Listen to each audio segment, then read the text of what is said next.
What in the world is going on? Is this on? Is this a podcast? Somebody get that Shawn Michaels gif out when he's trying to work America Online in 1996. Holy Lord, have mercy on our souls. What are we doing on a Thursday afternoon? Oh my God, this is Top Rope Nation. In case you haven't figured it out, I'm Kyle Ross. You knew that by the voice. You've also probably figured out because of this rather dicey start to the program. Ryan Drosty is nowhere in sight. My God, we'll get to that, man. That's also a familiar voice on the other end that I'm sure you recognize. My text is recording my voice right now, folks. We are off to a rousing start here on the flagship on Top Rope Nation, but rest assured, it is all uphill from this moment forward. So yes, Top Rope Nation, part of the Blue Wire podcasting group. We're so thrilled to be partnered with SE Scoops now. And I am thrilled to be partnered on this day with my good friend and yours, Mr. Liam O'Rourke. Liam, please save me. I don't know what the hell I'm doing. I'm trying to run a live stream to YouTube. Okay. I told Ryan, please just let me talk about 1998 WCW into a tin can. I don't want to stream video. I don't know how to do that, but here we are. And by God, I hope somebody's listening. Oh man, I'm sure. And like two technophobes in the same place at the same time trying to do this. This is obviously going to be a calamity. But the important thing is we're here now. Yes. We do have 1998 WCW to talk about, and if we're trying to make sense of something that is very hard to make sense of, 98 WCW is kind of the appropriate tonic, I think, for this afternoon. Yes. So, okay. I think I brought up that it's Top Rope Nation. I think I brought up that I'm Kyle Ross. I think I brought up that he's Liam O'Rourke. We have teased now one of the discussion topics on this show, as Liam and I will begin part one of what is hopefully, well, if it's not, then that's going to be pretty awkward. We'll be like WWE dropping storylines. What will be, we will not drop this storyline. Part one of what will be a look back on 1998 WCW. Certainly, many of you will remember Top Rope Nation Classics in December. We reviewed Starrcade 97. I said, boy, do I have a lot of thoughts on 1998. Would anyone be interested in listening to a rebook? The Facebook comments seem to be unanimous with yes. So we will start looking back at 1998 WCW today. We will also, in this program, be looking back at some present-day wrestling, very present-day wrestling, as in Dynamite from last night. Yes, we will be offering up comments on that program as well. But Liam, we're going to start with something that you messaged me earlier this week in regards to the WWE Royal Rumble, which is gone, but certainly not forgotten. It's in the rear view now. But Cody is your winner of the Men's Rumble. They went a fairly predictable route on the show, but there were a lot of people, in the weeks leading up to the event who were, fantasizing about the possibility of big stars from the past returning. And you had a comment on that. Yeah, I just thought it was very interesting. The timing of this is just always just so bizarre when it was around this time last week when the stories started to kind of filter out about the rumored proposal of Steve Austin versus Roman Reigns for WrestleMania, which obviously got a lot of people kind of taken aback because there's been absolutely no evidential signs that that's going to be happening. And besides, if anybody was coming back, it surely would be The Rock, since that's been rumored for 3 years. And I find it very interesting that we, again, week of the Rumble, where there are a lot of people like my brother-in-law who were convinced that this must mean that Steve Austin or The Rock is coming back.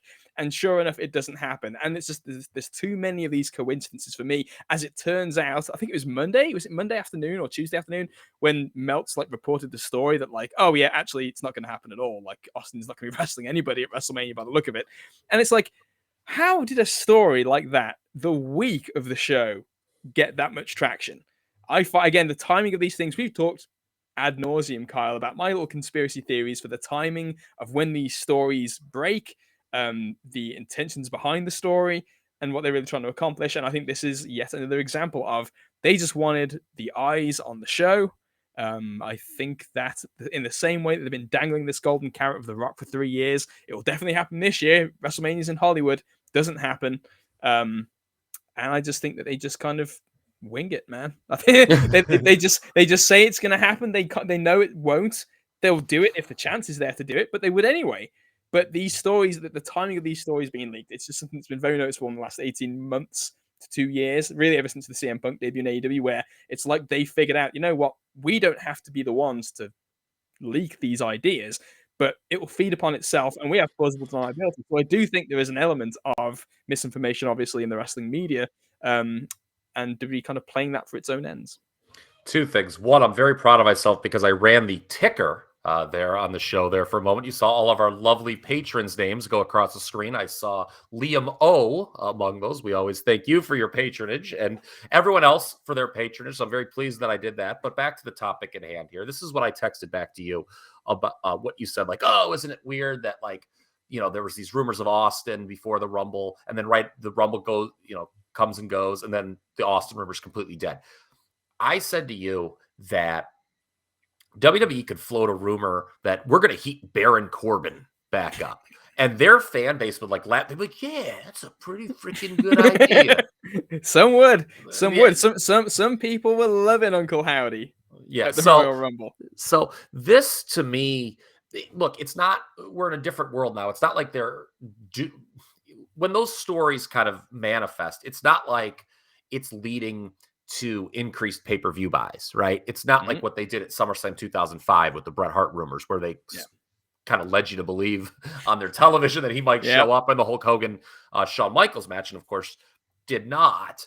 So I don't look, because it happens a lot. These like stories like, oh, such and such could be back. Oh, I'm going to watch this show and then he doesn't. And then the rumor is dispelled right after. It happens too many times for it to be a coincidence. I agree with you, but I don't know. I just think WWE fans were going to enjoy that show, whether Steve Austin showed up or not, whether The Rock showed up or not. And a lot of people enjoyed that show. On that note, Justin Joint and I have thoughts on the 2023 Royal Rumble. Obviously, Top Rope Nation has already covered that premium live event. Ryan did an excellent job with Jesse Velasquez sitting in the guest chair, but Justin and I will be doing a Top Rope Nation extra covering the 2023 Royal Rumble, because I have a lot of thoughts on that show, and it will be filed in that ever-growing file of Kyle didn't enjoy this as much as everyone else seems to. So there you have it. I get frustrated, man. I get frustrated. It's like I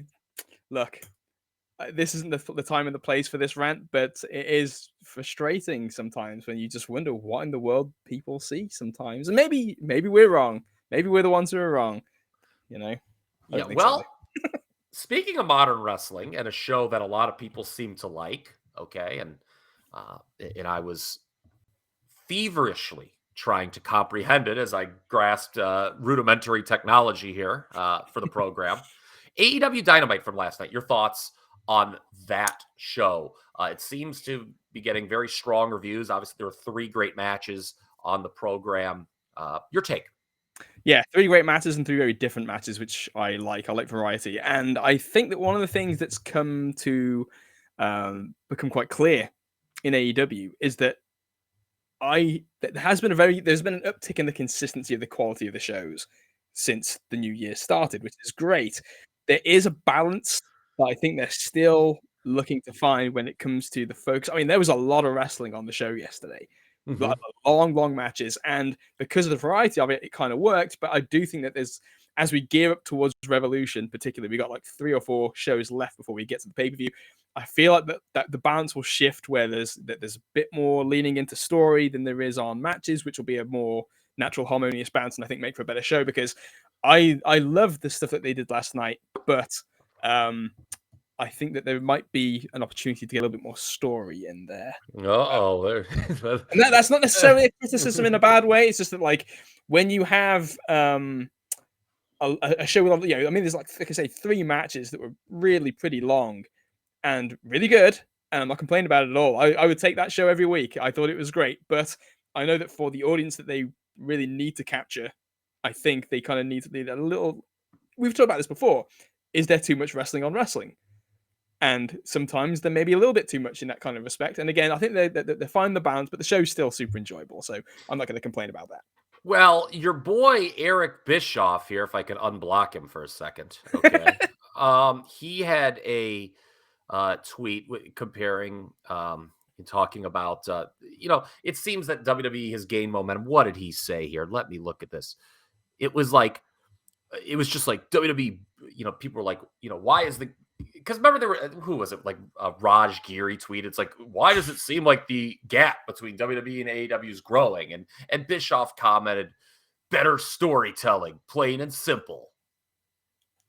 Terrible. Yeah, Terrible take. I mean, completely ignoring the penetration of Peacock, which yeah, give WWE credit. I mean, things like that, they're very sharp. Fox Yeah. doesn't hurt, it's kind of a significant part of being on a network show for all. That's the biggest, the highest rated show is on a network channel, so maybe something to do with it. Just a guess. Oh my goodness.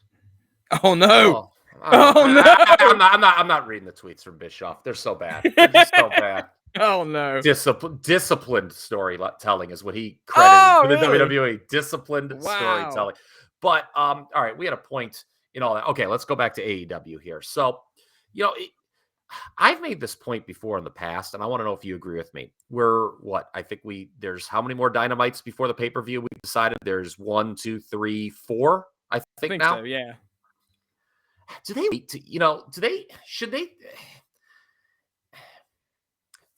is modern wrestling like you kind of have to wait to the end to announce everything, or you run the risk of, peaking too early? Or, I mean, should they take full advantage? And because other than MJF and Danielson, is there a stated destination for that pay-per-view yet?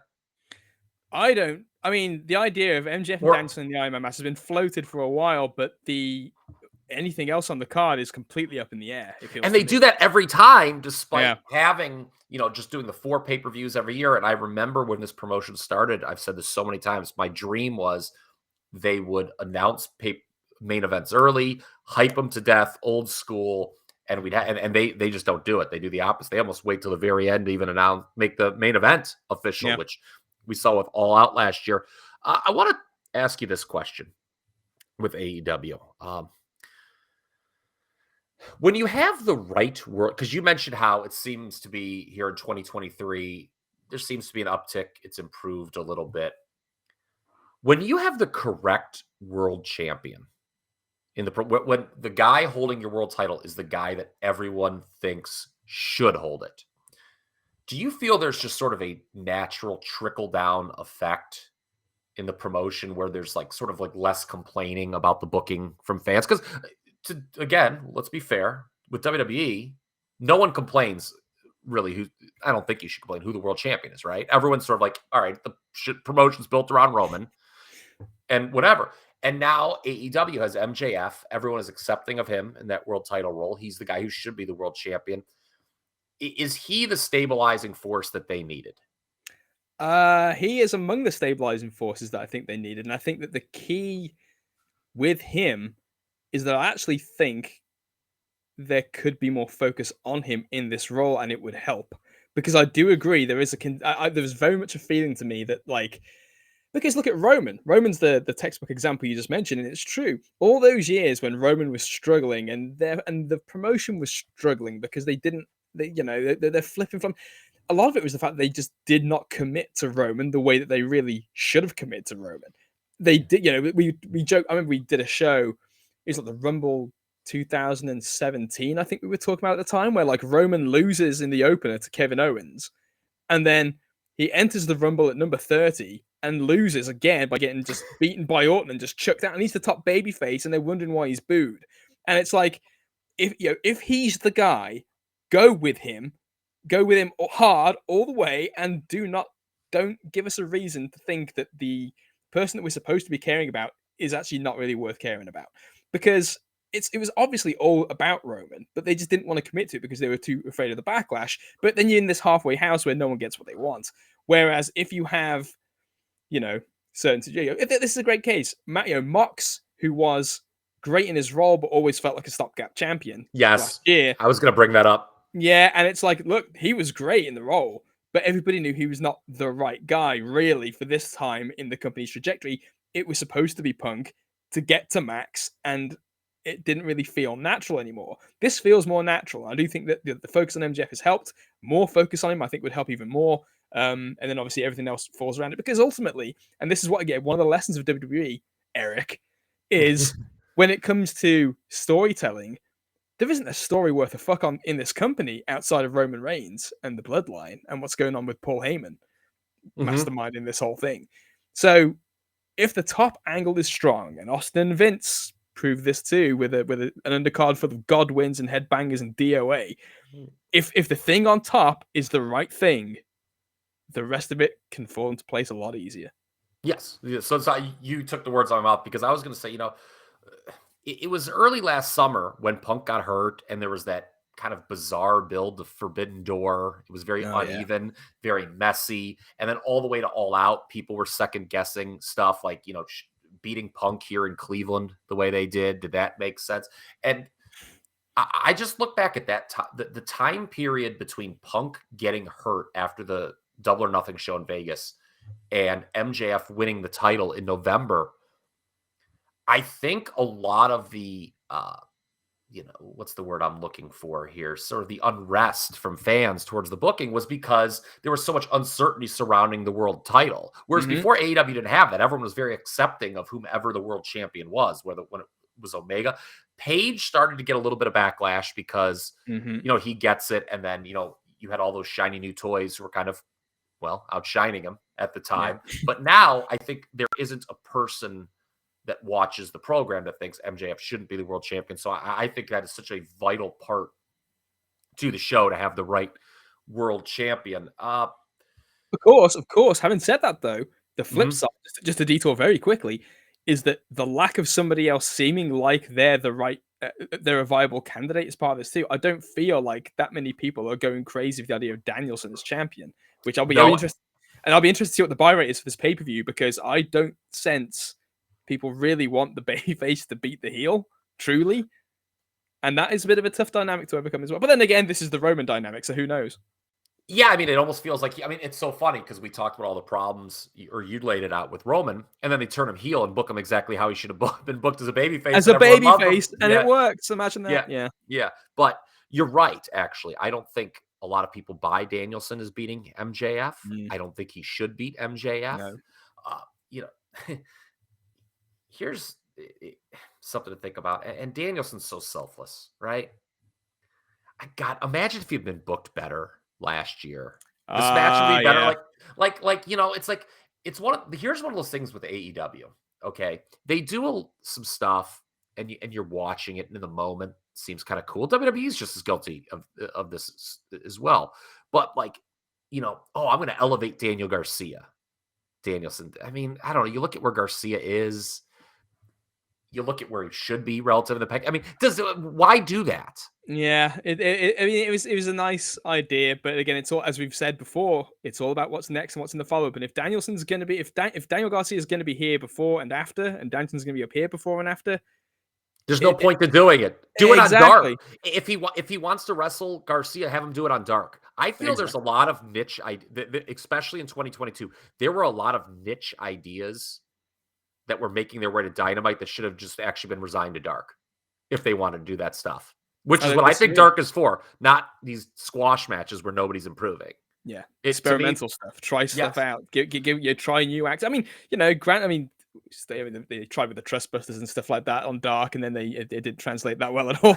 So, but whatever. But you know what though? I actually think that the biggest detrimental thing to Danielson was turning him heel when they did for the Hangman feud, because that was kind of something that went completely against the organic trajectory of people. Didn't want to boo Danielson when he got here. They wanted the dream matches, and they wanted to chant yes, and they wanted to get into Danielson in this environment.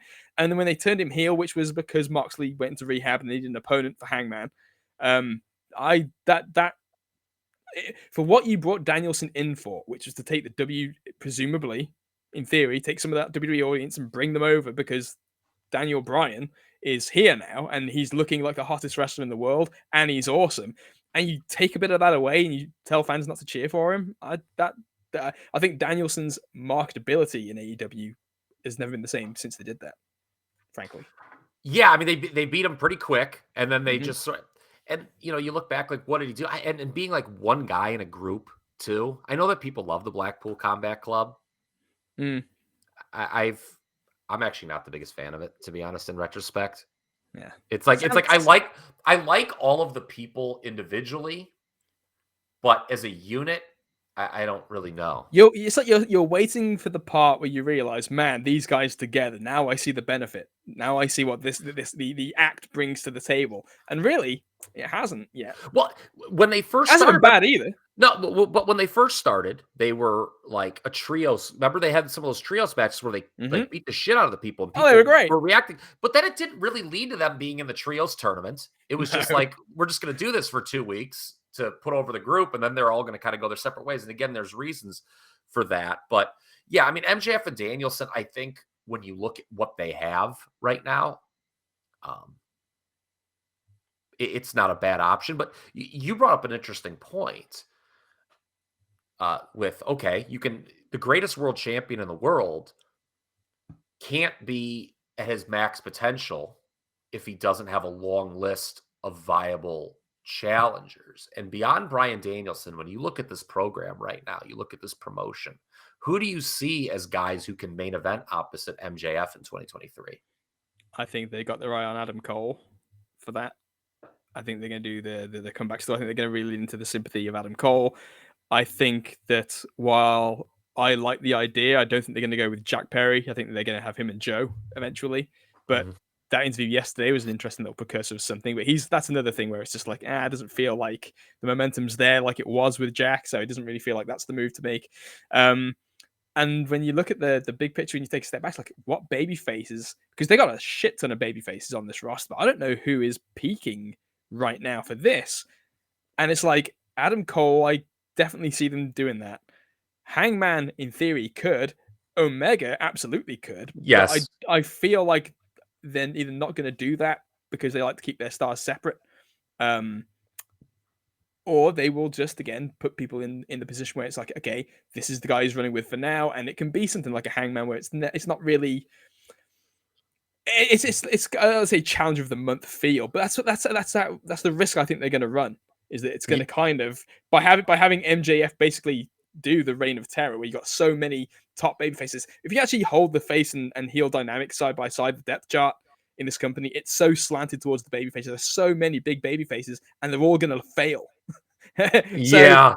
that's where it's going to come off like, be careful, be delicate. But again, it's happening with Roman, so who Yeah. knows? Yeah. I mean, I can't critique it too much. yeah, I mean, I think the modern fan, they don't necessarily look at it where, oh no, our favorites have let us down again. I think they're just like, as Mm. long as the people in those positions are viewed as stars, that is what I mean. That's what's worked for WWE. I think Mm-hmm. for the most people view Roman Reigns. It's not that he's whether he's babyface or heel. It's that they actually accept him now as a true big time star. Because they And push him above the fray now.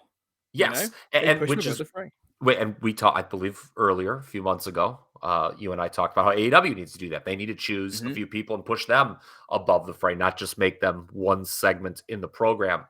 Speaking of one segment in the program, the women's division, hopefully I didn't offend anyone with that one, but the women's division has, in my opinion, well, in everybody's opinion, there's more depth now, right? And we're starting to see something pretty interesting. And I was chatting with the old Repack report about the women's division and what's going on. But he was listening to a bunch of podcasts, and I guess people are questioning this thing of, why are you making all the ex WWE women this heel group now? Why even sign them if they're just going to be heels? That's what he messaged to me. What do you think about what they're doing with the women's division in AEW right now? I think they are going with the flow because I think they're quite, at the minute, I feel like they're self conscious for a good reason about the crowd's read on some of these imports. And it's interesting because it's not a uniform thing. When you look at the other division in the roster, it's not like you get a ton of this backlash amongst the Keith Lees and the Swerve Stricklands of the world who have come from the other side of the fence. This, to me, is Tony being reactionary, and not in a bad way, by the way, Hmm. about Saraya absolutely shitting the bed on the promo she did with Britt Baker when she came off like the most unlikable um, shit baby face that I've seen in quite some time. Saraya, I've never had a massively high opinion of Saraya. I don't think she's particularly special in anything. She had a movie made about her. Yeah, well, and that pretty much saved the job at one point. But I think Yeah. that the thing with her is like, there is nothing about her that is standout or special, apart from the fact that she just had she's a big story on Total Divas and she's only using the headlines because of all the chaos. But you drag her into this environment. Is that what they're calling that, chaos? That's what I'll call it for now, to be nice. Okay. But she comes in, and the first promo she does, and this just like I don't know why, this just reeks of British wrestling to me, and people who made their start in Britain, because there's so many wrestlers in Britain, not all of them obviously, but there's a good percentage who are just fucking dumb, and they don't really know what they should do in a given situation. And this is the interesting thing: someone like Saraya, who is doing her thing for the first time unscripted in Major League Wrestling, never really had to soar with her own wings before, and the first thing she does, entering a new promotion filled with fans who believe that this promotion is better than everywhere else, is to come in as a babyface and say, I've wrestled in Madison Square Garden and you haven't. You've done fucking nothing and I have. And it's like, you're an asshole and I don't want to cheer for you. And you could tell the dynamic with where Britt was not supposed to be the babyface in that feud at all. That happened because it had to, because Saraya fucked up the promo. And now basically Tony, I think, is leaning into this. Tony Khan, not Tony Storm, although she's involved in it too. I didn't sense that Tony Storm had any kind of massive backlash against her because of where she came from, but she did come up against Jamie Hayter, who was just plain hotter as a character and had more momentum than she did, which is tough. And again, rolling with the punches. Why fight upstream? Let's go with Hayter as the babyface. We need to get Storm as a heel. This is kind of a good narrative to go with, and let's just kind of roll with the punches. I do think that there's some of this too, is that as time goes by, the AEW audience, I think, has gotten a little bit more guarded about people coming in, because as people are coming in, it means that one of their favorites is going to be on less. And I don't even know if it's a conscious thing, but it's just like, okay, it's another person from the other side. And like, do we really need Bobby Fish? So on and so forth. And I think there's a little bit of that too. But again, Samoa Joe, welcomed with open arms. You could run down the hit list. Adam Cole, Bryan Danielson. There's so many guys who've come here and have done absolutely perfectly well. I don't think there's a natural resentment. I think there's a resentment when people who don't know how to play their role very well come off like assholes. Oh, okay. There's a lot to unpack there. And to be honest, we could go really long on this. The light bulb started just going off above my head here. Number one, you taught that Madison Square Garden line. I had visions of Roddy Piper saying that Bagwell. to Bagwell. Yeah, remember when he just totally shit out of it? And like Bagwell's like, I've never had a chance to be an MSG, but he couldn't say it because WCW was locked out of it. So like he just came across so amateur. Exactly, but remember at the time, that was like maligned as like, why would you bush league your own company like that? And Piper did it because he didn't give a fuck anymore, and he was just trying to basically just make Bagwell look like an arsehole. Saraya did it because she thought that was good. Yeah, which is she was trying to be a baby face, and it's like, this is what I mean by mocking the British wrestling mentality. And again, it's not all of them. I'm not trying to make myself enemy of the state here. I'm just saying, like, there are some people who do not realize that there are kind of finer intricacies when you do something like that you don't go to another promotion and instantly just tell, the person who is kind of seen as the homegrown star that they've never done anything, which is just suicide as a babyface. You can confirm this, but I messaged you, I think, like 8, 9, 10 months ago that I sensed this resentment. Yes, you did. Bubbling, like towards guys like Andrade. Yeah. And what I think is so fascinating about this is you've named people who have been welcomed with open arms, but there are certainly people that haven't, or maybe initially were, but they're welcome. Like it was kind of like, yeah, okay, like we welcomed you. Maybe you're not that good, and what is so fascinating to me as this roster, this AEW roster, has grown in size. You touched on it with that. There's a substantial part of the fan base who when a new person comes in, like, oh crap, this person I really like, they're probably going to get less time now. They whether they're directly thinking that or just subconsciously thinking that, it's Hmm. very true. And I think it would be fascinating to go through all of those people that were brought in from WWE. Who was welcomed with open arms? Who wasn't?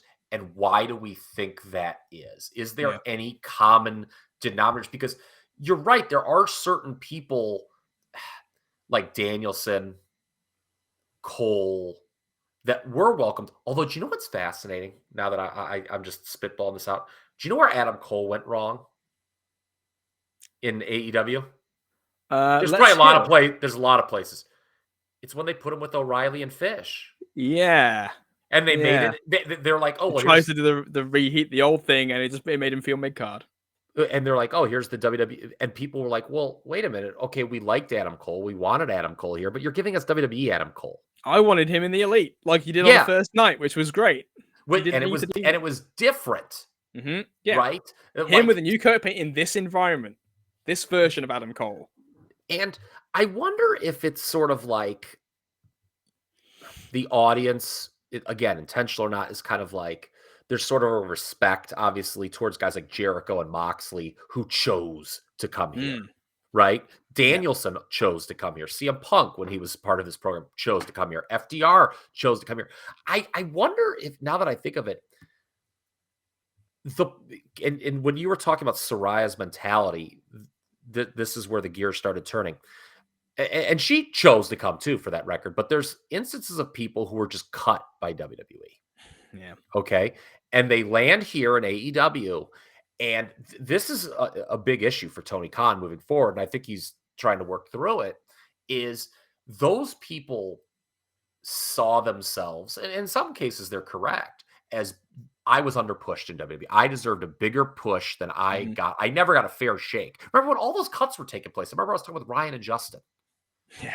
That, like, it's so odd that they're cutting the people who they've never really pushed, and they're just sticking with the Pat Hand and the people that have been on Mhm. television 6 years. So what you had here is a lot of people migrating to AEW, and they felt, oh, I deserve that big push in WWE. I never got it. Now I'm going to the smaller pond and I get it. I'm going to get it here and I deserve it because I'm a big fish from WWE. But the problem is there were a lot of people, and I talked about this with Ryan and Justin coming out of that all out, that magical night in Chicago when Danielson showed up in Mhm. 2021. That roster was fucking loaded, and like the AEW fans wanted to see almost like everyone pushed. And then Yeah. Tony just kept adding to it, adding to it. And More people, there's yes. only so more spots to push. And and it's sort of like, and there was a sense of entitlement, perhaps, I think, from some of those WWE guys that rubs people the wrong way. It's like, and now I look at it, and these people who didn't get over in WWE, who aren't maybe being accepted in AEW, I think it's fair to say, well, were you that good in the Well, first yes. place? Because if you fail in two different promotions to get over, it's not Vince McMahon's fault. It's not Tony Khan's fault. Maybe it's your fault. Maybe there's something that you're not bringing to the table that you Yeah. think you are, and maybe you should refine a part of your act, or maybe you just need to change a bit more. Or again, it's an attitude thing. Like you say, when you've I wrestle for the biggest company in the world. I'm a big deal. I've been cut, but I'm still a big deal, and I can command top dollar somewhere else. You go there, you have all the enthusiasm, excitement. Yeah, I'm gonna own this place. I'm gonna tear this place down. And then they go there and they just do basically the same thing. And that's another part of it too. Is like there are some people who you can tell because Andrade worked, and I think that Andrade they were doing okay with, and he was doing okay at first, and then it just felt like it fucking went to hell. In terms of his Mhm. momentum and him doing anything, Miro started rocky, found himself, and now there's like the story from the last show where like he was supposed to be on the Full Gear pay per view, right? But And he just didn't want to do it. he didn't want to do it because the role he was going to be in wasn't up to his standards, I guess, or it wasn't what he wanted. And so, whereas a guy like Joe, who I thought, I'm not so sure if this is going to work as well because Joe hadn't shown greatness in a while in WWE. I I mean, thought, he's so injured. By the way, Yeah. it was nice to see him and Darby do the tribute spot to the spot that forever injured Samoa Joe and TNA went Oh down the yeah, stairs. the Remember? stairs. I know. Yeah, I like was convinced. I was like, are they gonna have Darby do a fucking drop kick on these stairs or something like that? That'd be yeah. serious. Why do that? But again, and now like Joe has just been he's been fantastic, and he's been welcomed with open arms. He's over. Him and Darby are just like a modern Sting and Vader. I love watching those matches, and they Mhm. are just perfect for each other. Yeah, and you mentioned two guys who have been welcomed with open arms. Swerve Strickland is a guy who is really impressed. Who you can tell he doesn't. I mean, and what's different from him compared to some of those other people who migrated is he wasn't on WWE TV very much. Like Yeah. obviously, so he this to him is a huge opportunity, and he's like, yeah, who gives a shit what I mean? You think he wants to reference his former group over there? No, that's By the it. way, they're already shitting on Hit Row on WWE television. They Ah, already they're already having the announcers bury them. Like they're like, you're screwed when during a pay-per-view Michael Cole refers to you as quote that goof Top Dollar. oh, dude, oh, beautiful. Yeah. So He's I not mean, long for the world. He's no, not long for the no, no. world. But yeah, it's just so anyway, to bring it back to the main point, we had a point originally here about the women. I agree with you that it just seems natural that the ones who migrated over from WWE just aren't as popular as Britt Baker, as Jamie Hayter, as Jade Cargill. There was some discussion I saw last time I talked about Jade Cargill's push and where she's at right now. Mhm. Where do you think she? Because like you and I have talked in the past, we think she should be a big star. We think she should be one of the centerpieces of this promotion. Obviously, she's still really green, and I'm thinking to myself, like having two women's titles kind of hurts her because they have to save the primo contenders for the world champion. So she works with people who aren't very good, and they have to keep the matches short. She's someone who would really benefit from AEW having house shows, which They are doing. Yep. yes. So there's that. Yeah, I see what you're saying. Jade's a weird one because the creation of the belt so far, it just seemed like the entire thing feels like this was an idea to keep her separate, to keep her away from basically the main stuff that was going on in the women's division, while at the same time protecting her and making it obvious she is a star. She is a big deal. She's not just somebody that's bubbling under, because people like that can lose momentum. And Hook's in a similar position where Hook's somebody who I think obviously had a ton of momentum in the beginning. And I think that he's been pushed the way he has been because I don't know that he's ready for more. And I think that the reason people think he's ready for more is because they haven't seen that he isn't, because he's been protected and booked quite well. But there comes a point where it's like, okay, is this all we're going to have? Because eventually that momentum is going to sputter. And I think that if we get another 6 months of what we've had currently with Jade, I think that's going to sputter too. I don't know How do how much longer they can hold this for. Maybe again, if they ramp up the quality or the star power of the challenges, I should say, then I think that she'll do just fine. But Yeah, and how I was gonna say, how do you do that? Because it's a fascinating point. Because the modern wrestling fan sees somebody with potential look great one week, and there seems to be now this just groundswell, this demand for push him to the moon right away. yeah, When yeah, that's like a terrible idea in a lot of cases to yeah. push him to the moon. Slow pushes are fine, but it feels like the modern booker struggles with the slow push. And it probably wouldn't be as bad again if there weren't so many mouths to feed in terms of television time, because I think this is another one where if you had, and I'm not advocating for it, but if you did have more TV time or just less people, then that it's a lot easier to feature the same people with regularity. Whereas with a Jade, you get a match with her every like once a month, maybe a Mhm. couple times a month, and it's like, okay, well that's fine, but there's only so many times where you can just hear the same backstage 30-second promo talking about how she's that bitch, and that's really all there is to it. Whereas I think that if there comes a time where you have to have a Jade work with a returning Thunder Rosa in a feud that actually feels like this is actually quite important. Because at the Yeah, minute they can say how they want 50 and out. Red Velvet, no. there's like, come on, man. Like, and again, nothing against her, but it's just like she's not. We know that she's not a top level woman. She hasn't been booked that way. She hasn't been treated that way, and she doesn't come off that way. So let's not pretend that she's this big person who's a risk to the streak because no one buys it. And Jade should be a baby face. I think the baddies was a terrible idea. I feel like it was probably her idea.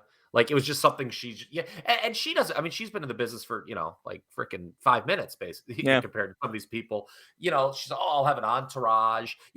I feel the same way about Swerve.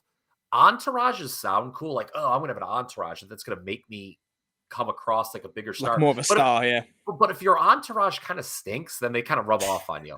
And I yeah. don't like I don't like Swerve's entourage either. For that Nah, it's matter. like I don't like, why hanging around with these prison bums? No, no, yeah, come yeah. on, you're so much cooler than those guys. Like that's not Hardcore Patrol.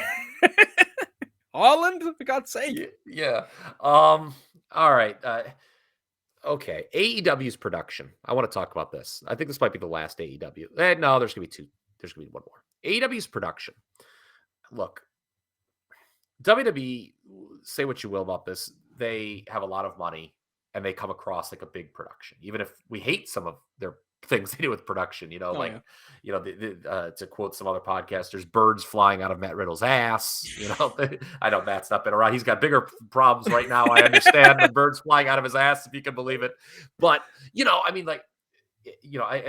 boy, when we review that Royal Rumble from this past week, and I'm going to bitch about some of their production, but there's no denying that it feels like a big event. The WWE, that's what they've done well, despite kind of so creative up and down the card. It just feels big. They're in big stadiums. They just have lots of fireworks. It's very bright. I watched this Dynamite show, man. There was like some production gaffes that at this stage of the game, I don't think you can have. No, I agree. The MJF, the timing of the MJF segments and the announcers thrown to something that isn't there was very. There was like a segment in WCW that always comes to mind to me when Tony Schiavone, coincidentally enough, starts raving, "Oh my God, there's something going on backstage with the Bulldog and Mongo," and then we cut to backstage and it's just like Davey Boy walking along with coffee in his hand, like nothing's going on. And then Mongo like starts fighting him. They do a pull apart, and it's like, well, fucking hell, like was that really like that? Doesn't feel like that. Two hands are on the same page there. But like that was, I guess it was on your format sheet, Tony. You just you just read exactly. You read ahead. Yeah. Yes, indeed. So, but that's the kind of thing that like you want to avoid. And again, the interesting thing with WWE is really oftentimes that is what they're selling. The optics, the experience that this is a big deal. That is like chief among the reasons why there are people who will never watch anything but WWE, because this is what they expect. This is what they accept. This is part of the reason they like it is the pyro and the ballyhoo. Even if it is CGI pyro, by the way, which is again disgraceful from Kevin Dunn. CGI pyro at the stadium. I said that as a kid, though. Yes, you did. I remember you said that. That's a big thing for you, wasn't it? WCW always looked bush league to you because you were comparing it to the WWF. Yeah, it looked dark, especially the Croc case. So, like, I mean, everyone's and when WCW surpassed WWE for a while, it Nitro came across like a more major league product. So you referenced the thing with MJF, so him and Takeshita, they have the pull apart. And then they throw it to the back. They said the wrong interviewer's name. And MJF's wearing a different shirt, and it's clearly pre-recorded, but they're talking about an angle that very clearly just happened live. Yeah. And it's Roosh who's being interviewed, not MJF. Yes. Yeah. Oh, and that too. So, yeah. I mean, look, hey, I can empathize with production issues here, okay? I'll be honest with you. I don't know if this show is recording still, to be honest with you. I think it is. We'll find out. But I think, if there is that barrier that you spoke of, like something, of an expectation of a certain level of production, then honestly, that's got to be a focus. And they just brought this guy in who apparently, that was Triple H's guy. I mean, you would think some of those loose ends would be tightened up. I mean, you don't want the show to look too much like WWE. That was my fear when I heard about this man's. Yeah, I thought the same thing. Well, I was like, God, don't make it be like a WWE show. But you would think a guy who has experience at that level in that company, you wouldn't have some of these WCW-esque gaffes in the production. And they do need to tighten that up because that's a problem, and it will always make them look second best if they continue to have stuff like that. Yeah, I agree completely. And the thing is with production, one of the big keys in production is just do nothing wrong. If you do nothing wrong, there's nothing. People don't really realize like a perfect production when you see it, but you know when it isn't, and that's the key with stuff like this. And it's like, again, WWE, they hit Nia Jax's music before they did the countdown. That was kind of Yeah. shitty. But Yeah. is anyone really going to notice when they're playing? Well, it was also shitty when Nia Jax then came out. Well, but yeah, that goes without saying. You Yes, know, yes. But all right, here's my last thing. So when we started talking about AEW, I mentioned there were 3 great matches last night. You had Mox and Hangman, you had Brian and Tim Thatcher, and you had Darby and Joe. I am being told here as I look off camera via the Repack report, Scott Keith gave those matches 4.5, 4, and 4 3/4 stars. ooh, that's Which high. is like basically Clash of Champions 1 territory. Okay, with the tag title change, the US tag title match, and Flair and Sting. I didn't gather that it was that high. And I want you to comment on that, 1. And 2, I'm having an issue, Liam, and I need you to help me here. Okay. I told you this before the show, which is why you're laughing. And this was the case with the Royal Rumble too. What happens when you're seemingly not enjoying wrestling as much as everybody else is? Because I am feeling, I guess people have probably gotten that sense by the way we've been talking about AEW here for the last 30 minutes or whatever. But like, that's crazy, those ratings. That's fucking crazy. I mean, I'll rewatch again. I never feel comfortable rating a match until I watch it a second time. There's actually something I want to talk about, but please say something intelligent. Yeah. Okay. So at this point, I do think, obviously, I agree in the sentiment that matches getting rated very, very high. I think because people compare athleticism and stuff like that to matches in years past, they like to make comparisons and things of that nature, and that's cool. I think when you're actually really looking at it with the modern eyes, I mean, I love Darby and Joe. I would probably go 4.25. Maybe 4.5 because I really did like it. But I do, I mean, 4 4 3/4 is like near perfection. God, And 4.5. Are we going to be talking about that in the match of the year contender see, voting that's at what I the end of mean. the Like, year? That's and 4.5 to me. the average, yes, it's the average. If the average becomes 4.5 in this little star scale, then four and Then a we're half isn't four wrong. and a half. Yeah, yeah. The Yeah. average needs to come down because there are matches that do excel above the norm, and I did think that Joe and Darby excelled above the norm because that was memorable as hell, and I thought that Moxley and Hangman had a great match too. But again, those are very, very high ratings, and it's been that way for a while. The thing for me when it comes to not enjoying wrestling the way other people seem to strikes me more with WWE than it does with AEW. Honestly, I do like AEW quite a bit, and WWE I watch and I feel like I want to strangle somebody. Yeah, well, I will reserve my takes on the Royal Rumble, which I haven't even finished yet. I have to finish the last match after I'm done, the main event, the post-match angle after I'm done here with you.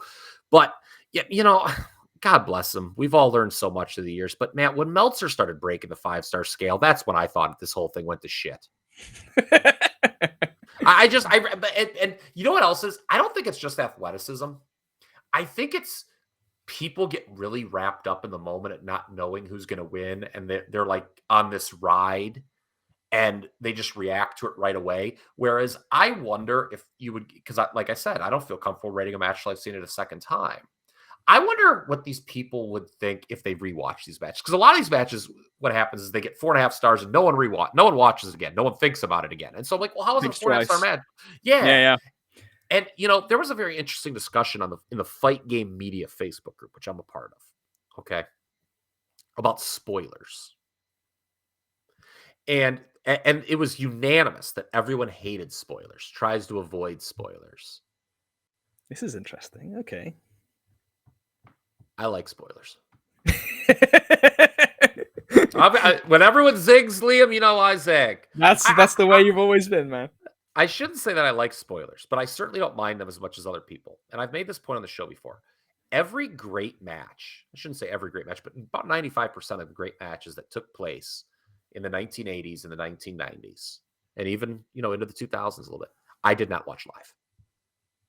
And when I did watch them, I knew exactly who won.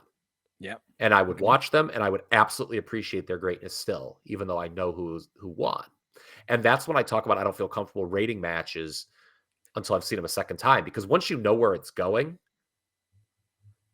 You can then evaluate it a you lot can better. better evaluate a lot better. It's not just like, "Whoa, my God, I thought he was going to kick out there. Oh my God, I thought he was going to kick out there. Oh my God, this has happened 5 times." And when you have 5, and when I bite on 5 near falls, that's like an automatic 4.5 stars. No, that's not that's bad in my opinion. So, like, I was fascinated by sort of the unanimous hatred of spoilers, and that's a pretty common thing, right? Like people like, don't Yeah, spoil yeah, the show for me. totally. Whereas, I'll be honest, when it came time, because I knew I kind of had to do a crash course on Dynamite for the show, I was reading what happened before it actually happened, and I had zero problem with that. And people were saying, "Oh, that must have affected your show." No, it didn't. Like, it actually, I knew it was coming, and I was able to better evaluate it. So I don't know. That's a point I've been trying to make for a long time. And part of it is it's tough. Busy with work. This is just a soliloquy that Ryan will probably cut out of the show, but but people can guess it. That you know, I think like just evaluating wrestling like as it happens, and then just never going back and revisiting, were these things as high as or as low in that matter as they were purported to be at the time. Is that accurate? Because I mean, you and I, we go back and look at WWF from 30 years ago, Mhm. and how many times have we said when we've been breaking down 90, 91, or 92? Oh wow, you know what? This was kind of better than I remembered it, or this wasn't as good as I remembered it. Mhm.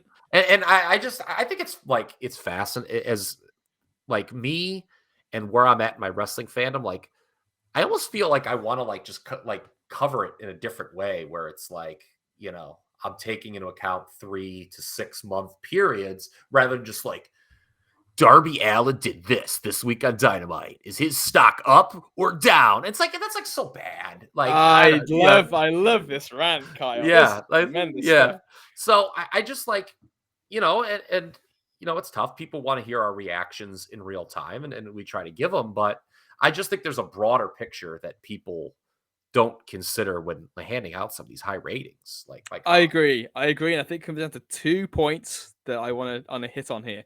Number 1, I think the reason is that fans from when they first started watching wrestling, they are used to absorbing wrestling with a stream of consciousness, frame of mind, absorbing it as it comes to you and reacting emotionally in the moment, which is the whole point of pro wrestling. So this isn't a Mm. criticism, but they that's how they've always absorbed it. They don't think about the big picture. The only thing that they judge it by is in the moment, how do I feel about it?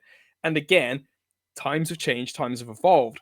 The people who take a step back and look at it in the bigger picture, I think it's a far more valid point of view. And the other thing is, when it comes to the spoilers, people have a really, really hard time adjusting their expectations or developing expectations based on stuff that they read.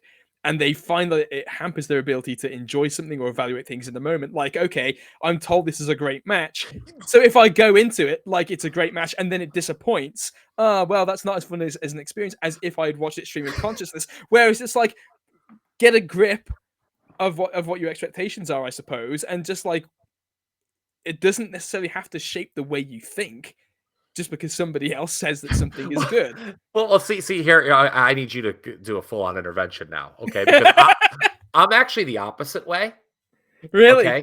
Yeah. So I'll read like Meltzer will give like, some New Japan like 5.25 stars. I'm like, no, it's not fucking 5.25 stars. And I haven't even watched it yet. Like, you're wrong. It's not that high. And so like it makes me like not want to watch, like it makes me just not want to watch it for a while until I forget what Meltzer gave Yeah, it. yeah, yeah. And then just like watch it cold. And I'm like, oh fuck, this was good. What did Meltzer get? And then I'll be like, oh, what the fuck was this guy thinking? 5.25 stars. But that's what I'm saying. Like I feel like his start, like it used to be, I remember when I was, tape collecting. I'm sure you were the same way. You look through people's reviews. You look through if Meltzer gave a match a high star, I'd be like, oh, I'm gonna get that. I'm gonna find a way to get that event because I want to watch this match based off that. Now I don't feel it's as instructive, but that's a different story for a different day. Okay, we got to get to WCW because I don't know what the hell we've been talking. All right. Again, going back to Top Rope Nation Classics into December, we reviewed Starrcade 97. It is a very frustrating event again, to my point, when you know what's going, it was frustrating at the time, but it is Oh god. also frustrating to watch 25 years after the fact. This was a company at its peak. It had no idea how hard it was going to crash 18 months later. But you look back and there were so many missteps that I would love to correct and talk about. Well, I can't correct them anymore. The damn Bischoff ran the company on the ground and it's gone. But and Vince Russo didn't help either. No. So what I wanted to focus on today for part one of our 1998 WCW Rebook is how we would have split the NWO, what they did, what we liked, what we didn't like, and we'll go from there. You and I were talking before we went on air. While 98 WCW rightfully has a bad name, I think people need to remember two things. One, it was its most profitable year in company history. Two, at the start of the year, there's not a ton I would change, with the exception of how they broke the NWO up. I think the roll call of champions was very good. Sting was clearly the man who should have been the world champion. I like DDP as US champion. I like Booker T as TV champion. Jericho's the cruiserweight champion. Okay. Like there aren't a ton, down the card. There's not a lot of different moves I would have made. I think that the two big issues was the NWO infiltrating down card, whereas it used in 96 and 97, it was confined to usually like the top two, maybe three matches. All of a sudden, now you have like Brian Adams wrestling seventh from the top, and nobody asked for that. And it was a messy breakup for a lot of political reasons. So let's start at Starrcade, okay? I think you would agree with the sentiment that Ryan and I espoused on the show that end was fucking shitty. How that Oh, like yeah, you couldn't have done it worse. You tried. Like, it yeah, made it's Sting the look like a worst. complete ass. And the problem was they couldn't show the This time. footage. Yeah, they couldn't show. Well, I think they did show the footage the next night, and the announcer was like, "Oh man, maybe that wasn't a fast count. Maybe Sting did get beat." And I'm like, "You're killing. You built this guy for Yeah. 18 months. You're killing this guy." And what's so frustrating to me about Hogan's behavior in that moment? Actually, hold on. I'll get to that in a second. First question to you was: I said I would have fired Nick Patrick. Is that too harsh? No, Okay, I didn't I'd think have so. fired Nick Patrick, and you know, Hogan. I mean, Now, here's the thing, just to catch people up to speed here, because people need to know mhm, this. Hogan was the key part of the early '98 was Hogan was renegotiating his deal, and yes, they were very scared he was going to go back to Titan. So Hogan, which would have been a disaster, I think, if you're WWF at that time, looking back to take Hogan. which is why I've always been annoyed when talking about this period, because Bischoff had far more leverage than he realized when it came to actually standing up to Hogan, which I know is a novelty, would be a novelty to Eric during that period of time. Man, Hogan would have just fucking ruined the WWF's momentum. Yeah. So bad. And they were never gonna give him the deal that WCW had for him. They could have just, even if you just used that leverage to strip that creative control thing out of his contract, you could have done it easily if you really wanted to. Yes, and that brings me to my point. So Hogan, look, he's obviously one of the biggest. Some would argue he's still the biggest name in the history of this business. You need Hogan on your side, but I agree Bischoff had more leverage. And when you see, to me, if I'm a booker and I see someone go into business like themselves, all right, first my first reaction is to probably to physically assault them. Two would be to fire them. One, I would probably lose the physical. Well, I don't know. I Nick would have Patrick.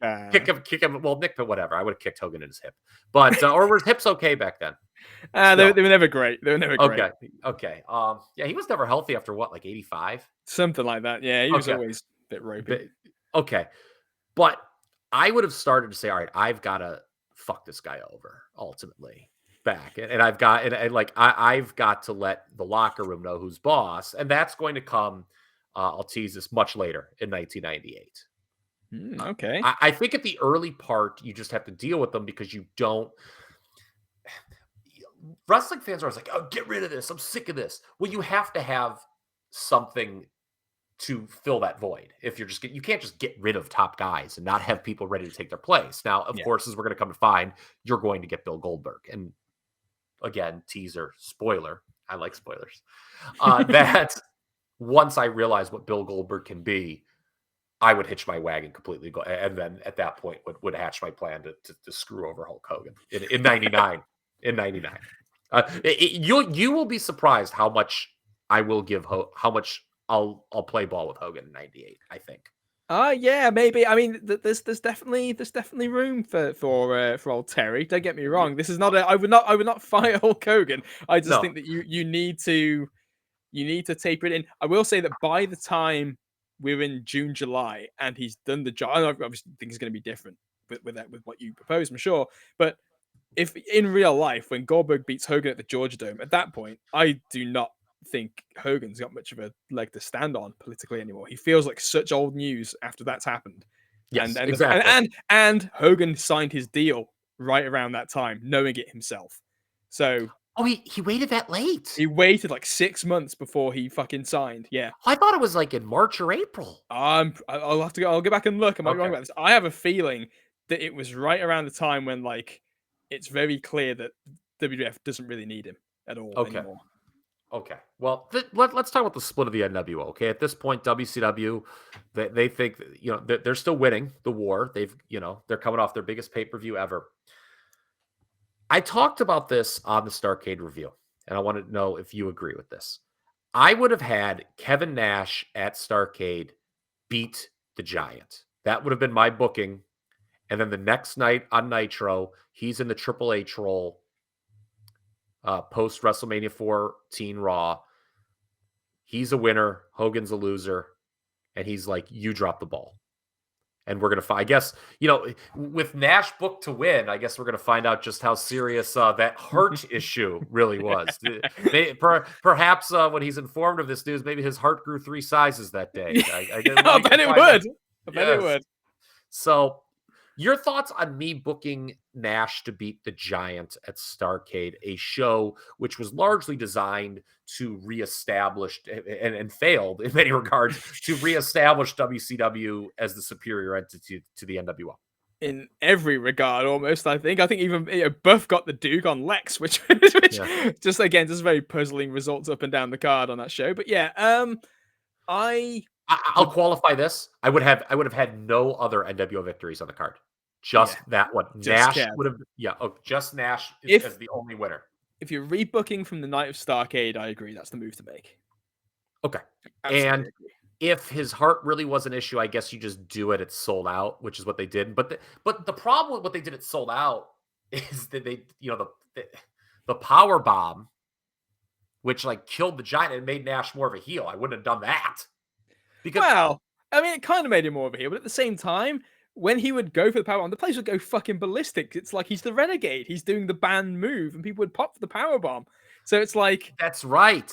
In some regards, you can still do that. I think I actually kind of would still do that because I think that there is a way. If we didn't get to, okay, let's just.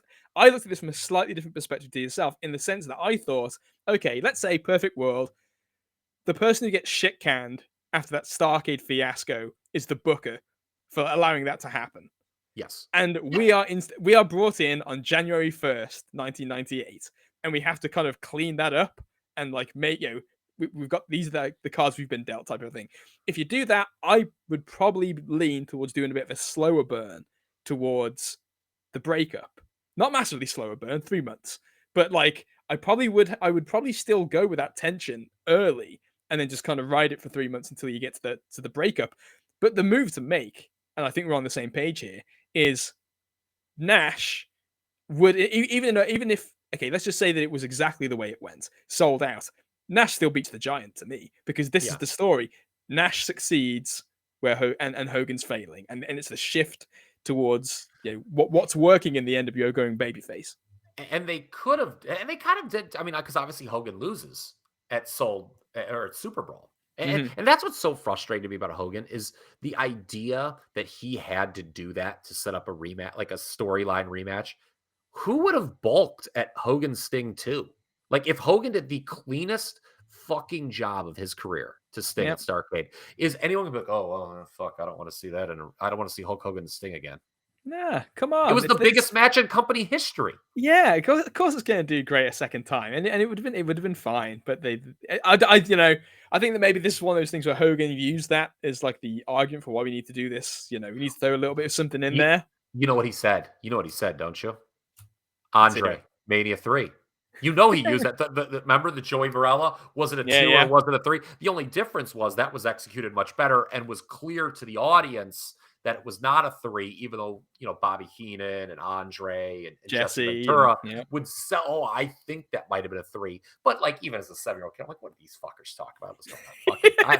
I can count to 3. It wasn't no 3 count. The key, yeah, the key with a scenario like this is the babyface has to actually be right. That's kind Yes. of the important part, Yes. So to me, I always start this rebook as saying that wouldn't have happened. I don't know how fair, like there's Mhm. no fast count. Because did you like the idea of a fast count and Bret Hart, that being a way to bring Bret Hart into the main event fold where he would come in, we're not going to have this again, I'm going to restart? Because Ryan was like, Bret Hart should have wrestled on this show. And I actually don't think he should have at all. I thought it I was way too early. And I in theory, I like the idea if it had been executed properly. I do too. I don't think that it's terrible. I think you could have gotten around it by if you want to completely eliminate any jeopardy that it goes fucking horribly wrong because someone forgets to count slow or something like that.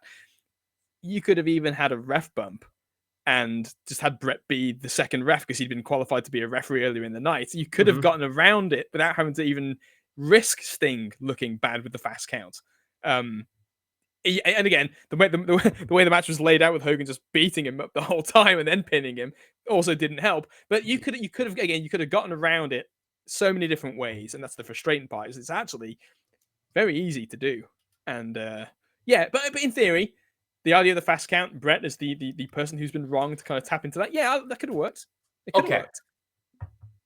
The bottom line is whether we're just working with what we're dealt with, or we somehow had things go properly at Starrcade.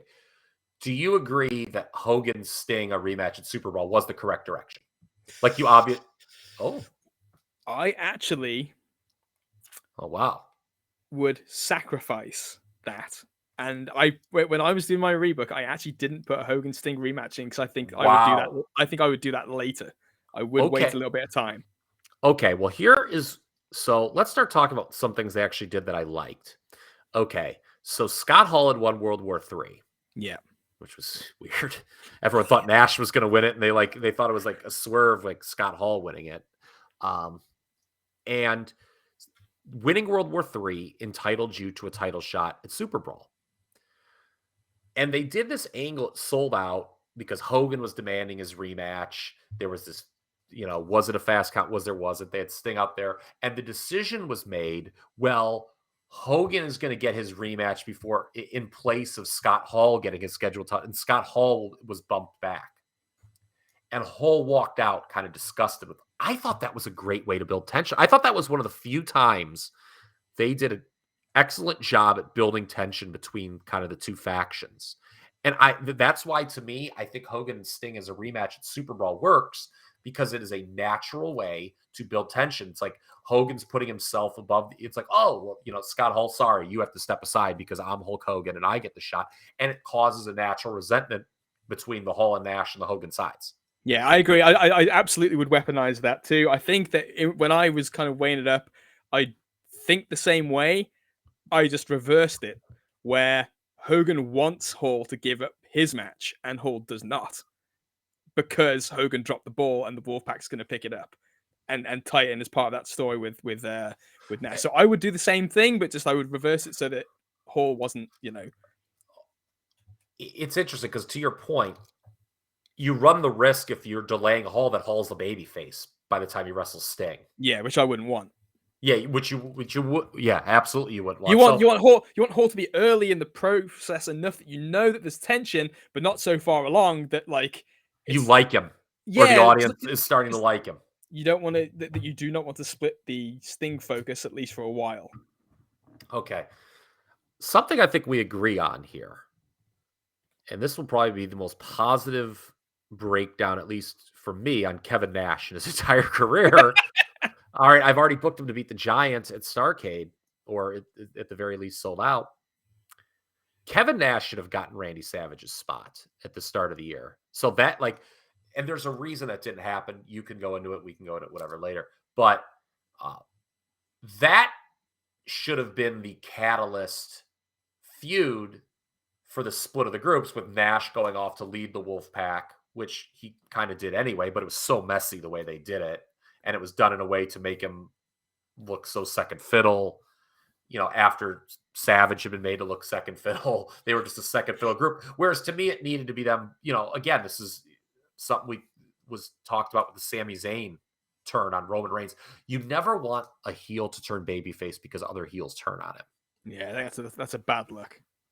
So, do you agree that? And I know they did great TV ratings, WCW, with Hogan and Savage as the lead feud, but to me, it should have been Hogan and Nash as the main feud coming up, like as the NWO began to splinter. Yeah, I agree. I think I understand why they went. Well, I understand particularly, as you said, we'll talk about it, why Savage got the position he got. But to me, if I had my perfect world of what I would do, it would be the Wolfpack breaking away from the NWO, and that's the tension. Because as it turned out, the comedy was that Hogan turned down working with Hall and Nash, saying it was too soon to do the internal NWO feud, and then just start doing it with Randy Savage anyway, which is just classic. But to me, it would have been the original 3 Wolfpack guys. Yeah, and that's the thing too, because story. no, and the thing with Hogan feuding with Hall and Nash, who were the first 3 NWO people? I think that's just a Exactly. better story. Yeah. You know, Hogan and I know the roles were reversed with Hogan as the heel and Savage the, but like it just felt like too WWE. I think at that point, and you brought up such a funny point that Hogan, it's too early to feud with Hall and Nash. Yet he basically does the same exact thing with Savage. People need to understand Hogan was far more confident in his ability, and he was correct in thinking this about keeping Randy Savage under his thumb than he was Hall and Nash. I mean, they're Hall and it's so funny. Nash, even though he was fucking working the boys the whole time, throughout 1998 is trying constantly to rally the locker room around him. Amazing.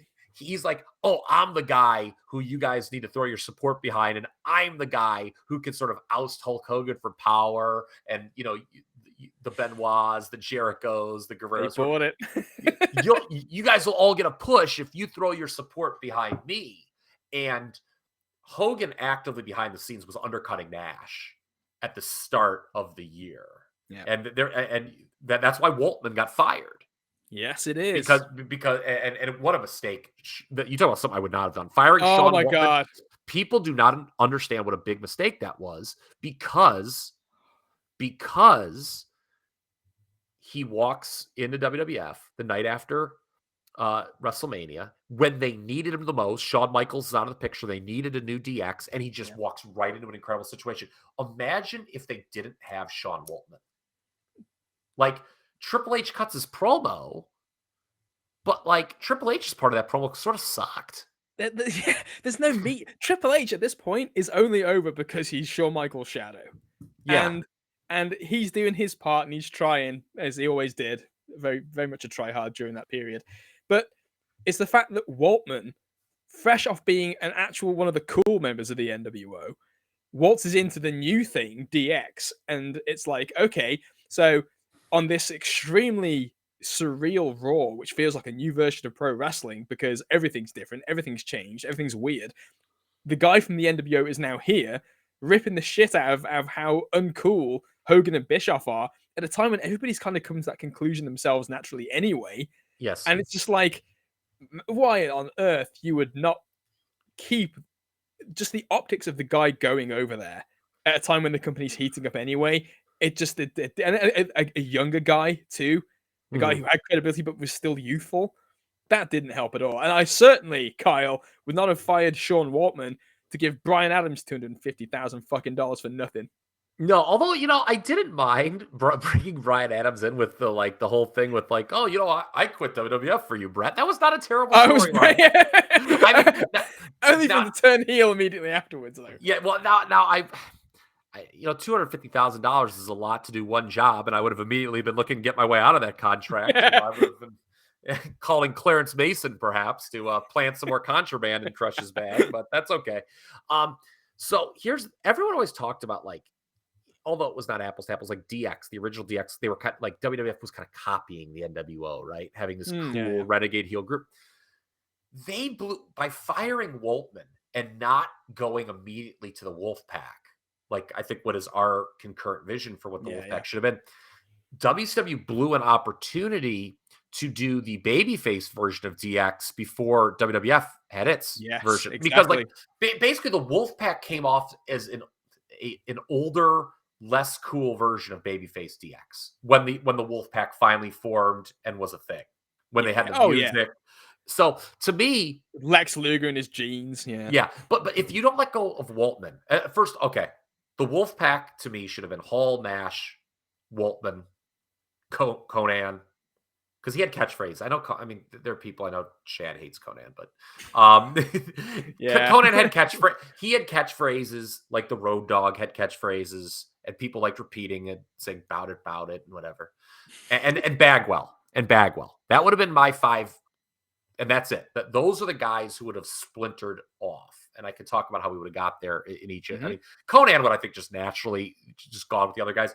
Bagwell, I would have had go because he was offended that Hogan brought Scott Steiner into the fold, who he'd Oh, been that's interesting. feuding with, and Yeah, like, yeah. yeah, and I did not like. There were two things that they doubled down on with Hall and Nash's heels that were mistakes: the Larry Zbyszko match at Oh, Sold yeah. Out, and Steiner turning at Super Brawl on his brother, and Hall and Nash being the masterminds of it. To me, I would have had that be a shock to Hall and Nash, and Hogan be the Oh! mastermind of it. Kyle, you're reading my mind. I wrote that down. I love Yes, that idea. and they would have been like, and he would have turned on Rick, and there would have been no title change, and Hall and Nash would have been like, "What the fuck? What the fuck, Hogan?" Yeah, And Hogan would have acted like he didn't think about that, but really, it would be inferred he had yeah. thought about it, and he didn't want them to get their titles back. Okay, so if you had that written down, talk about it then. Same thing. I mean, I had a. I mean, I've got a. The scenario that I had is probably too elaborate to talk about from end to end because it's quite detailed. But Yeah. I actually was really happy with it. But the whole in the end, it's like okay. To me, I have a nice little side story with Steiner building up to this that maybe I'll get into in a little bit. But that to me, that's the perfect play. Is that Steiner is Hogan's guy that he brings in the late stages where it's like where the NWO is starting to splinter and fall apart, and Steiner is like the guy again. Nash and Hall don't know, but I love that idea. I think that's just so good. I would not put. I didn't think about Bagwell. I would probably move Conan over eventually, but wouldn't put him over straight away. The only thing about Bagwell is that he's such a cock as a heel. That the idea Buff was actually on a rewatch. Buff Bagwell was not bad until he turns babyface, and then he just Yes. becomes absolutely insufferable. So I can only But imagine how he would have played in the well, Wolfpack, but who knows? well, Maybe it wouldn't have been that bad. you hate to say this, he gets injured anyway. Oh, that's true. That's Yeah, true. so yeah, right, That's he gets true. it, but I don't know. He was like a catchphrase. Like I think the catchphrases, I think could have like Conan, carried him. I agree. Conan Bagwell was youthful and he was over. Yeah, So people liked. Remember, everyone always thought Bagwell was going to be like this big breakout guy, and he yeah, never yeah. was. But for various reasons. But no, I would have put him in that group. Um, would you? Okay, so Hogan doesn't beat Sting for the title back at the pay per view, whether you do it at Uncensored or Super Bowl. You agree with? Hmm.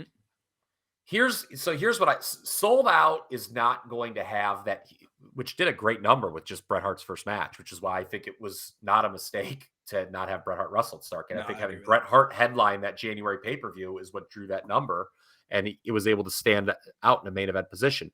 But um I have Hogan, and Hall having their with their moment of disgust. Okay. I have Hogan screwing over Hall and Nash, not getting the tag titles. And then at Super Brawl, Sting and Hogan in their rematch, it would end with Hall and Nash refusing to help Hogan. And that's the breakup of the group right there, when he's asking for him.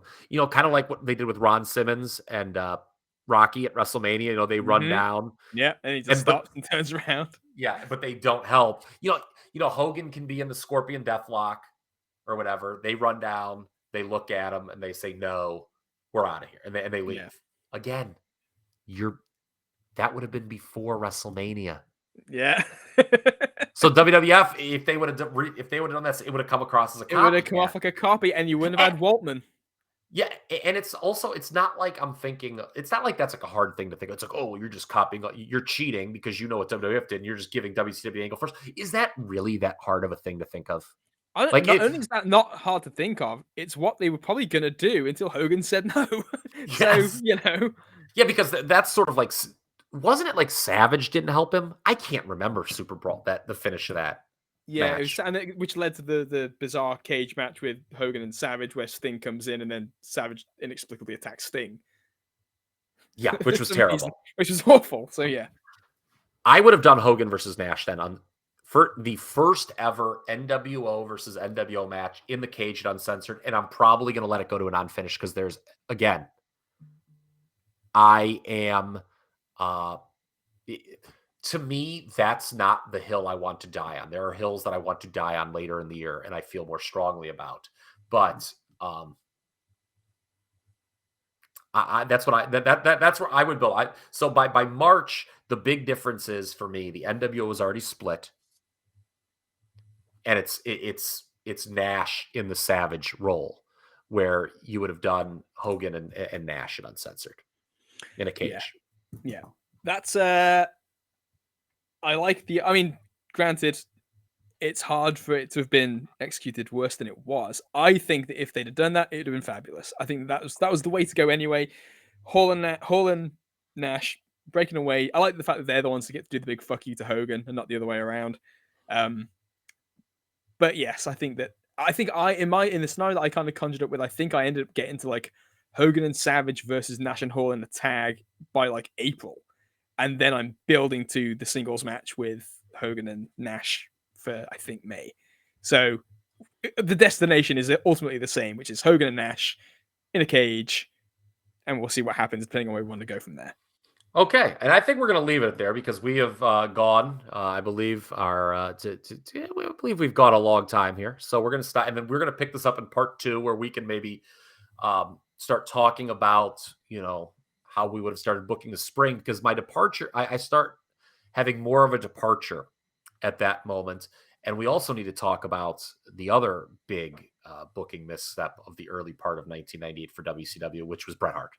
Well, that's the thing, because a big part of the reason why I don't do Sting and Hogan early in my mind is because I would go to Hogan and Bret earlier than they never got to it. You know what I mean? I would lean on Hogan and Bret quite a bit early in the year, because I do believe that the longer you wait, the more Bret becomes part of the furniture, the less special that becomes. Yeah, and I would have done it, I guess probably not as early as you, but I would have done it fairly early I certainly would not have waited to Starrcade. I think waiting for another Hogan match at Starrcade for a full year after you had done that with Sting, where people would question, was that too long, was a mistake. Yeah, it wouldn't have worked again. Okay. You can't do it twice in a row.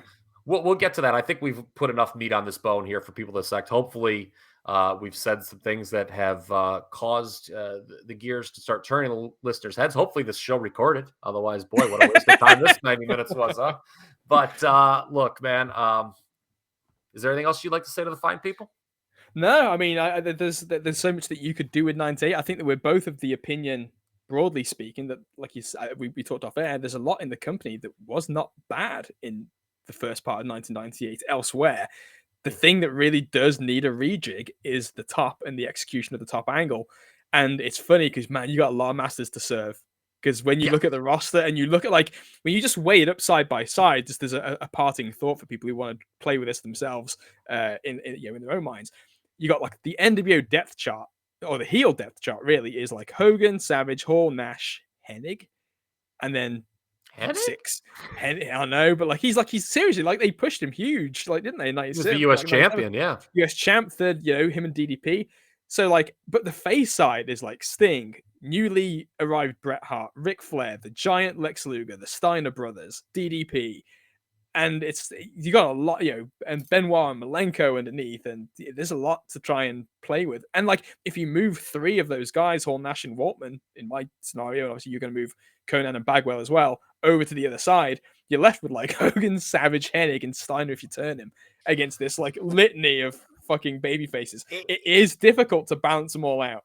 it really is, yes, especially when you get to the end of the year, and it really, and Hogan liked it that way, obviously, because it meant that he had to stay on top, because it's oh, Yes, there's he so many did. baby faces, they've all got to work with me, and he had so many kind of concurrent feuds. But yeah, we'll touch on that next time, because it's something I noticed as well, that it's kind of like what we talked about with AEW at the top, right? It's very Yeah. lopsided, the baby face heel dynamic. So yeah, next time we'll talk about Bret Hart, what we would have done in the first half of the year with him. We're going to talk about what we've done probably with the world title, because my guess is you probably want the world title on Goldberg by the summer as well. Of course. I would keep it on Sting for the first 3 months. Definitely. Yes, but we have to figure out how we're going from Sting to Goldberg, and maybe making that a little cleaner than they did. I'm going to shock you, I think, with how similar I do it. Again, it's all about serving masters. Yeah. But maybe you did the same thing. And then yeah, we'll kind of go maybe all the way through Great American Bash, I think, is what we would have done. We'll Yep. have, more concrete main events. We'll pick it up from there. But yeah, Carl, I see you in the chat. Yeah, Bischoff has retroactively said that the reason Sting got bad bookings because he wasn't tanned. That's a lie. Well, I mean, maybe he wasn't tanned properly, but Bischoff's basically just covering for the fact that he was taking orders from Hogan at that point. The dumbest thing I've ever heard. Yeah. Can you imagine having that? Can you imagine having that much money on the line in a business that big and making a decision like that because someone wasn't tanned? Yeah, that's why he's bankrupt. Can't really say it any more clear than that. No, I guess that's why. That's why WCW's out of business too. That Sure yeah, a lot, not a lot of money in Bischoff's pocket. I guess. No. Yeah. I heard he's in the mortgage business now, by the way. Oh, Jesus Christ! Imagine having him finance your home. Freaking set fire to it before you move in. Yeah, it's the same thing, Yeah. So, all right. I think we are going to bid the people adieu. He's Liam O'Rourke. I'm Kyle Ross. We'll talk to you again sometime soon. Godspeed. Peace.